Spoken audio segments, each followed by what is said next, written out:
সূরা আত-তাওবা কোরআনের এমন একটা অধ্যায় যা একেবারে একটা নতুন সামাজিক আর রাজনৈতিক ব্যবস্থার কথা বলে। আজকের এই বিশ্লেষণে আমরা দেখব কিভাবে এই ঐশী ঘোষণাটা তখনকার সব সম্পর্ক, সব চুক্তিকে একদম নতুন করে সাজিয়েছিল। তো চলুন শুরু করা যাক।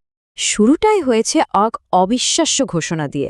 আল্লাহ আর তার রাসূলের পক্ষ থেকে একদম সরাসরি জানিয়ে দেওয়া হলো, অংশীবাদীদের সাথে যত চুক্তি ছিল সব বাতিল। ভাবা যায়?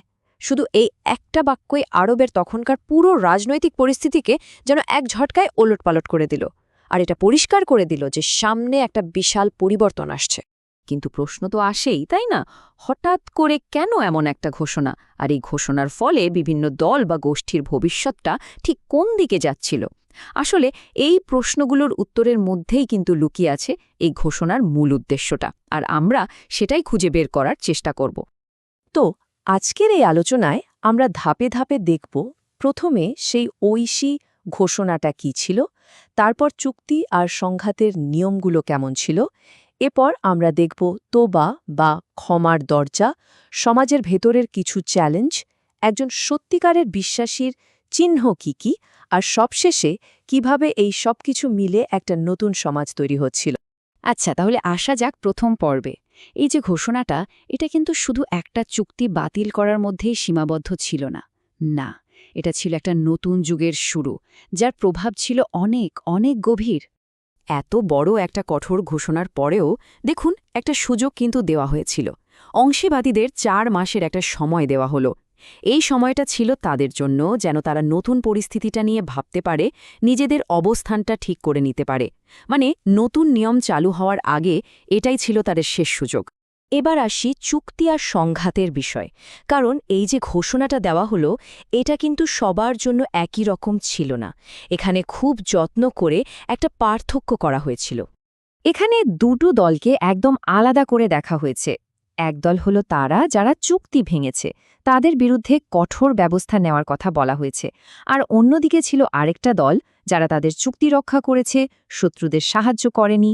তাদের বলা হলো, তোমাদের সাথে চুক্তির মেয়াদ শেষ না হওয়া পর্যন্ত তা বহাল থাকবে। এটা কিন্তু ন্যায় বিচারের একটা দারুণ উদাহরণ, তাই না? এই আয়াতটা ঠিক আগের কথাটাকে আরও জোরালো করছে। মানে এখানে জোর দেওয়া হচ্ছে পারস্পরিক বিশ্বস্ততার উপর। সোজা কথায়, যতক্ষণ তারা কথা রাখবে তোমরাও কথা রাখো। তার মানে পুরো ব্যাপারটার ভিত্তি হল বিশ্বস্ততা। তবে সংঘাতই কিন্তু একমাত্র রাস্তা ছিল না। এই সূরার একদম কেন্দ্রে কিন্তু আর একটা বার্তা আছে। সেটা হলো তওবার দরজা, মানে ক্ষমার পথ। চলুন এবার সেই পথটা কেমন ছিল সেটা একটু দেখি। এখানে ৩টা পরিষ্কার পদক্ষেপের কথা বলা আছে। ১. তওবা করা বা অনুশোচনা করা। ২. নামাজ প্রতিষ্ঠা করা। আর ৩. জাকাত দেওয়া।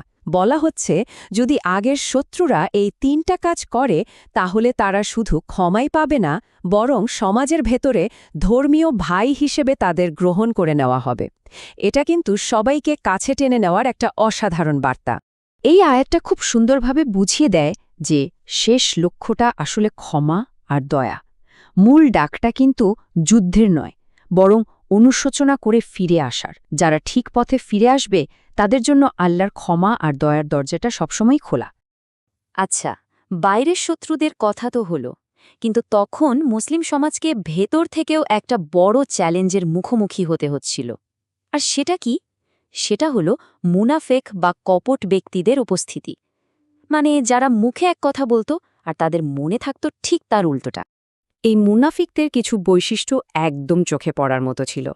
যেমন, তারা বিপদ এড়ানোর জন্য যখন তখন মিথ্যা শপথ করত। আল্লাহ, তার নিদর্শন আর তার রসুলকে নিয়ে আড়ালে ঠাট্টা মশকরা করত। কেউ ভালো কাজ করতে গেলে তাতে বাধা দিত, আর বিশ্বাসীদের কোনো বিপদ হলে তারা মনে মনে খুশি হতো। বুঝতেই পারছেন এই আচরণগুলো সমাজের জন্য ভেতর থেকে কতটা বড় হুমকি ছিল। তাদের এই যে কপটতা, এই যে বিরোধিতা, এর জন্য চূড়ান্ত পরিণতি হিসেবে জাহান্নামের আগুনের কথা বলা হয়েছে। এখান থেকেই বোঝা যায় এই ভেতরের অবিশ্বাস্যতাকে কতটা গুরুতর একটা অপরাধ হিসেবে দেখা হয়েছে, যার শাস্তিও সেরকমই ভয়ঙ্কর। তো মুনাফিকদের এই চিত্রটা ঠিক উল্টো দিকে এবার আমরা দেখব একজন সত্যিকারের বিশ্বাসীর কি কি গুণাবলী থাকে। মানে সমাজের সামনে একটা আদর্শ হিসেবে কাদের তুলে ধরা হচ্ছে। প্রকৃত বিশ্বাসীদের বৈশিষ্ট্যগুলো ছিল একদমই গঠনমূলক। তারা নিজেদের সম্পদ, এমনকি জীবন দিয়েও আল্লাহর পথে চেষ্টা করত। নারী আর পুরুষ, তারা ছিল একে অপরের সহযোগী। তারা ভালো কাজের জন্য উৎসাহ দিত আর খারাপ কাজ থেকে সবাইকে বিরত রাখত। তাদের এই আনুগত্য আর প্রার্থনা, এটাই ছিল একটা শক্তিশালী সমাজের আসল ভিত্তি। আর তাদের পুরস্কার? তাদের জন্য রয়েছে অনন্ত সুখের বাগান।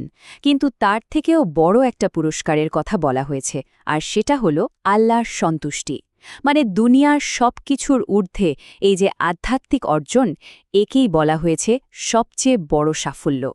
তাহলে সবশেষে আমরা দেখি কিভাবে এই সমস্ত নীতিগুলো একসাথে মিলে একটা নতুন সমাজের ভিত্তি তৈরি করছে। এমন একটা সমাজ যা দাঁড়িয়ে আছে বিশ্বাস, ন্যায় বিচার আর পরিষ্কার নির্দেশনার উপর। তাহলে যদি সংক্ষেপে বলি, এই সূরাটা আমাদের সামনে কয়েকটা মূল ভিত্তি তুলে ধরে। ১. সম্পর্কের জন্য একদম পরিষ্কার নিয়মকানুন। ২. অনুশোচনার মাধ্যমে ফিরে আসার একটা পথ। আর ৩. আন্তরিকতা আর কপটতার মধ্যে একটা স্পষ্ট পার্থক্য। এগুলোই কিন্তু একটা আদর্শ সমাজের মূল স্তম্ভ। এই ছবিটা ঠিক সেই সমাজটারই একটা প্রতীকী রূপ, যার ন্যায় বিচার, বিশ্বাস আর ঐশী নির্দেশনার ওপর গড়ে উঠছে। এটা এমন একটা সমাজের ভিত্তি যা শুধু সংঘাতের নিয়মই বলে দেয় না, বরং ক্ষমা আর সবকিছু নতুন করে গুছিয়ে সামনে এগিয়ে যাওয়ার পথ বাতলে দেয়। শেষ করার আগে একটা প্রশ্ন রেখে যেতে চাই। সংঘাত, ক্ষমা আর একটা সমাজের জন্য তৈরি করা পরিষ্কার নীতিমালা, এই জিনিসগুলো কিভাবে সেই সমাজের পরিচয় আর তার ভবিষ্যৎকে আকার দেয়? সূরা আত-তওবা আমাদের ঠিক এই গভীর প্রশ্নটা নিয়ে ভাবার সুযোগ করে দিয়ে শেষ হচ্ছে।